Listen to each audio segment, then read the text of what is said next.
নমস্কার বন্ধুরা, সবাইকে প্রণাম জানিয়ে আজকে ভিডিওটা শুরু করছি। আজকে আমি আছি নয়াপাড়াতে দেখতেই পাচ্ছ পিছনে কিন্তু গোবিন্দা টিএমটির ব্যানার রয়েছে। হ্যাঁ, গোবিন্দা টিএমটি।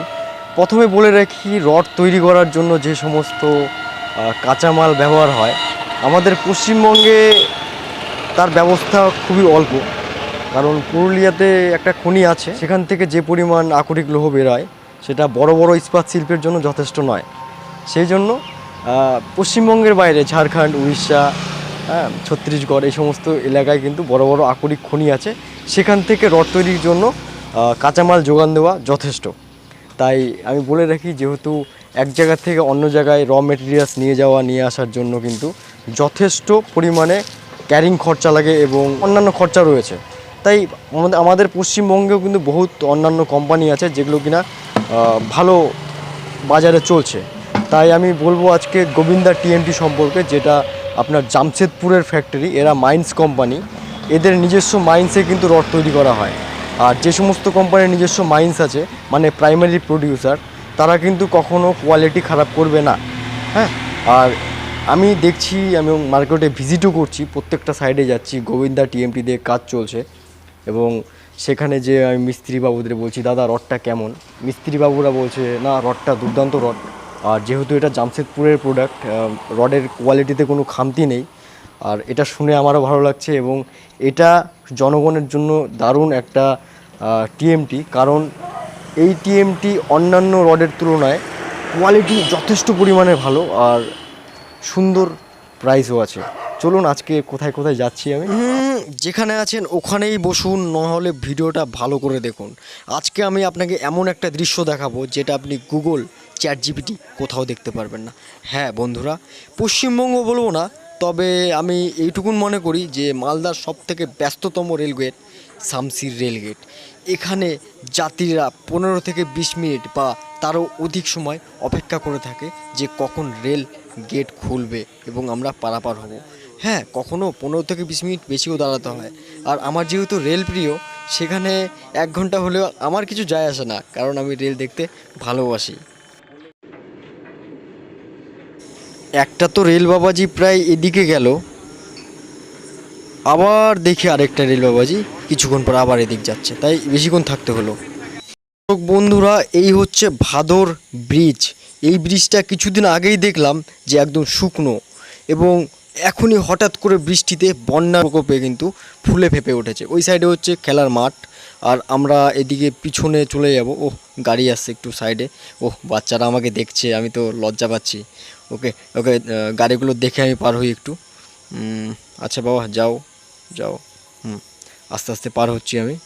তো এবার দেখব এই পারে কিন্তু ওই যেখানে বাচ্চারা খেলছে, সেখানে এখানে খেলার মাঠ আছে। হ্যাঁ, ওই খেলার মাঠে ওরা নিরাপত্তাভাবে এখন স্নান করছে, কারণ ওই খেলার মাঠে আমি কিছুদিন আগে ক্রিকেট খেলতে দেখেছি। আর এখন বন্যায় বন্যা গাইস, বন্যায় বন্যা। কাজের সূত্রে এটা দিয়ে যাচ্ছিলাম, এসে দেখি এই যে নূরপুরের এই ছোট্ট সুইচ ব্রিজ। তো এই ব্রিজটা দেখে কিন্তু একটু ভাবলাম যে ভিডিও দেখি এবং মানুষকে দেখানোর জন্য একটু ভিডিও করি। ওপার যাই, ওপার যেয়ে আমি একটু নজারা দেখার জন্য আসলাম। এখানে দেখি ওয়াও, এ তো দেখি ফারাক্কার ছোট শাখার মতো। হ্যাঁ, এই সামনেই মানিক চক, তো এই মানিক চকের মতো যে একটা চারিদিকে বন্যা হয়ে গেছে। ওই দেখো জলের বলকানি দেখে তো একদম ওয়াও, ভয় লাগছে। ওই সাইডে প্রচুর মাছ ধরছে, প্রত্যেকের হাতে ঝাঁকি জাল রয়েছে, কিন্তু অনেক দূরে। ভিডিওটা জুম করি। হ্যাঁ, তো ভাবছি ওখানে ওরে বাপরে, ওখানে মানুষ পড়লে আর খুঁজে পাওয়া যাবে না। হ্যাঁ, তো ওটা হচ্ছে ওইদিকেও বন্যা হয়ে গেছে, চারিদিকে বন্যা হয়ে গেছে। এবার আমি একটু চেষ্টা করছি ওই সাইডটাতে যাব। হ্যাঁ, ওই যেখানে জেলেরা মাছ ধরছে সেখানে একটু যাওয়ার চেষ্টা করব। দেখা যাক, এখানে অনেকেই লোক আছে, যাব। এখন ওই সাইডে যেয়ে দেখি এইদিকে অনেকেই দাঁড়িয়ে আছে, আবার এই রাস্তা দিয়ে দেখি সামনে। হ্যাঁ, এই যে এখানে দেখি সবাই এখান থেকে নামছে। এটা একটা মাঠের মতো, তাই ওরা নিরাপত্তাভাবে নেমে চলেছে। এই যে একজন মারলো, আমি দেখার চেষ্টা করছি যে কি মাছ ধরছে ওরা। এরা এখানকার প্রতিবেশী সব, কি কি মাছ ধরছে এবং চেষ্টা করছে। এই যে আরেকটা মারলো, দেখি কি উঠে। এখন কথা হচ্ছে আমি কিন্তু এখানে কি মাছ উঠে, কত বড় মাছ উঠে এগুলো দেখার জন্য এখানে দাঁড়িয়েছি।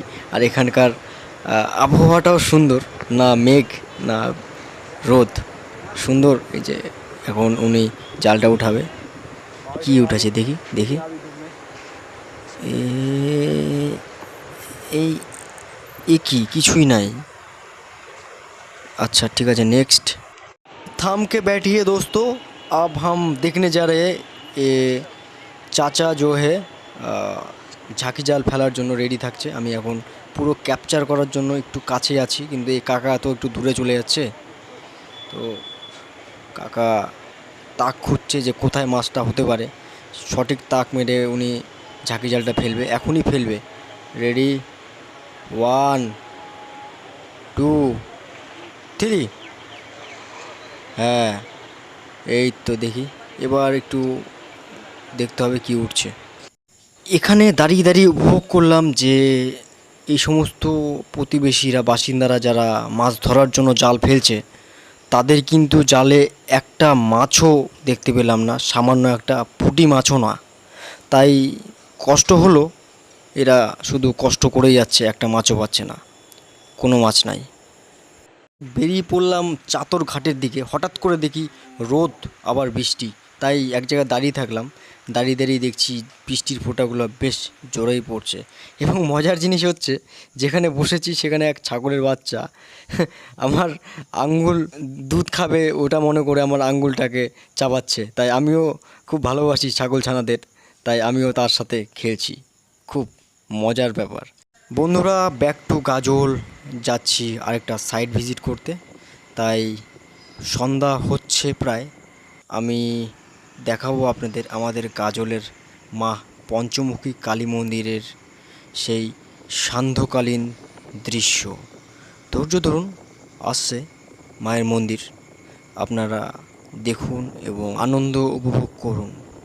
জয় মা পঞ্চমুখী কালী কি জয়। ভিডিওটি ভালো লাগলে সাবস্ক্রাইব করুন, চ্যানেলটিকে লাইক করুন এবং কমেন্টে জানান আপনাদের ভবিষ্যতে আরও কেমন ধরনের ভিডিও লাগবে। নমস্কার।